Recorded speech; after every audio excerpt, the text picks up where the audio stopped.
The iconic drummer behind the world's most famous and influential band was born Richard Starkey on July 7th, 1940 in Liverpool, England. Happy birthday, Ringo. Today is his 83rd birthday, so we thought it would be a perfect time to talk about 5 curious things you may not have known about Ringo Starr. Of course, drumming in the most famous pop group of all time means there's not much out there that isn't already known about Ringo. And for those of you who are true Beatles fans, you probably already know these curious things. But the more we move past the era of live music, especially music from the 1960s and 70s, the less is known about the people who catapulted music forward in the greatest age of music. That's right, I said it.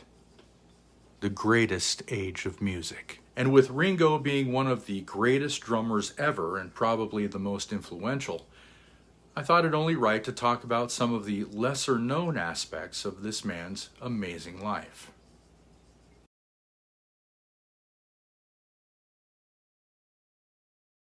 Ringo suffered from a myriad of health issues as a child. It was at the age of 6 when Ringo first dealt with a major health crisis, as he contracted peritonitis after his appendix burst. This caused him to slip into a coma for several days. 6 months later, while still in Liverpool's Myrtle Street Children's Hospital, he got excited and fell out of his bed. This accident ripped the stitches from his stomach, resulting in another 6-month stay before getting released. Ringo's extended hospitalization left him well behind other kids his age at school. But just as he was getting caught up with his classmates, he was hospitalized yet again at the age of 13 for tuberculosis. Ringo would later blame the dangerous industrial conditions in his neighborhood, which affected many people at a time when there wasn't a readily available cure for the disease. Ringo was shipped off to a sanitarium, as were many who were afflicted with the disease. Fortunately, new medical advancements and the discovery of streptomycin saved Ringo's life. Lazarus, as Ringo was called in school due to his frequent absences, is also severely allergic to onions, garlic, and other spices. He's never had a pizza or eaten curry, and his health issues appear to be the main reason Ringo is a vegetarian.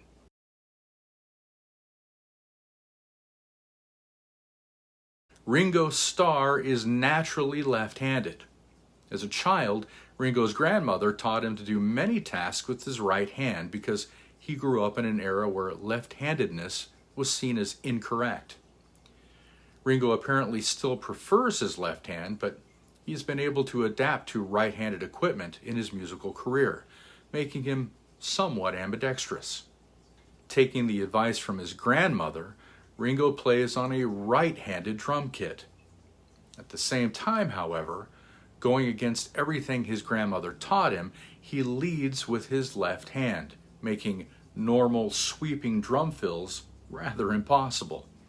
Instead, Ringo's leading with his left hand on a right-handed kit created a whole new genre of drumming technique that is often emulated by drummers today. It gave Ringo the distinctive sound he is known for, generally milliseconds late on the beat, as he needed to move his whole body to get his arm around to hit the correct drum head with the wrong hand.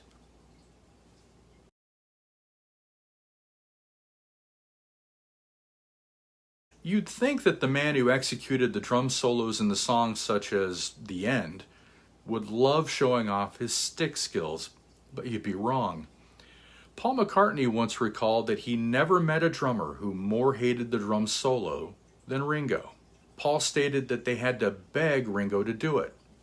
The point where the song Carry That Weight goes into the end is a dramatic change in energy and tempo, and they needed just a few seconds of drumming. Ringo finally agreed to it, and it was great. When he's talked into soloing today, don't expect him to repeat that famous fill from The End.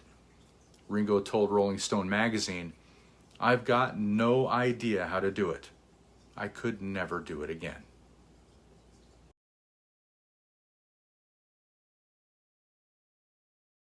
From 1984 to 1986, Ringo was the first narrator of the classic children's program Thomas the Tank Engine and Friends.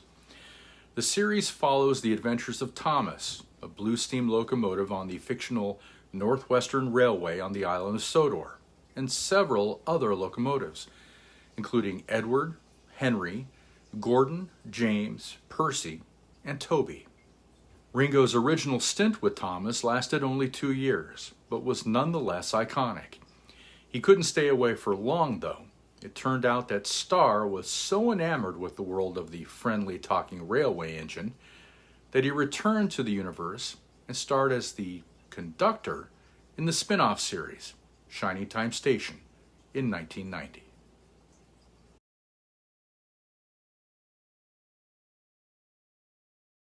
It's well documented that fans at Beatles concerts, especially the stadium concerts in the United States, were so loud that the band could hardly be heard playing, and in fact, really couldn't hear themselves. You have to remember that in the mid-1960s, sound amplification for very large venues was almost non-existent. The Beatles normally played through 30-watt amplifiers, but for shows such as the iconic concert at New York's Shea Stadium, Vox custom-made 100-watt amps for the lads to play through, and still they could not be heard. Now, put yourself in Ringo's shoes.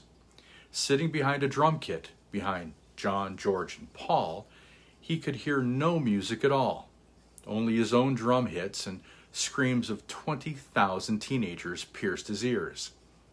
To make up for the issue, Ringo said he developed a technique where he would watch the other three's rear ends as they moved during concerts and would use this as a barometer to drum and keep the beat.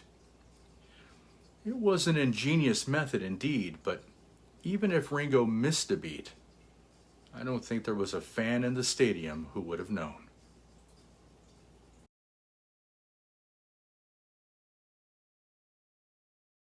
So where did Ringo get his passion for playing the drums? Well, this is where we come full circle, back to his childhood and his ill health for the answer. After contracting tuberculosis, Ringo was sent away to a sanatorium in the English countryside. Ringo referred to this as the greenhouse. They shipped him off to the greenhouse in the country where, instead of flowers, they put kids inside and let them breathe some decent air for a change and administered the streptomycin. Music was one of the main recreational activities for the young patients. The teacher would come in with percussive instruments such as drums, tambourines, maracas, and triangles. She put up a big white paper with red notes for drums, yellow notes for the tambourines, and green notes for the triangles, would point at these different colored symbols, and the kids would hit their corresponding instrument. Ringo had the drums the first time and really loved it. So when the teacher came back a couple of weeks later and tried to give him a different instrument, Ringo insisted on the drum. And according to Ringo himself, that's where I really fell in love with drums. So happy 83rd birthday to Sir Richard Starkey, the Beatle behind the drum kit, an influencer of drummers for generations. The world is a better place with you in it. And thank you for watching this 6 Curious Things episode. Please leave a comment on how Ringo Starr and the Beatles have affected your life. I'd love to read what you have to say. And we'll see you next time on 5 Curious Things. Take care.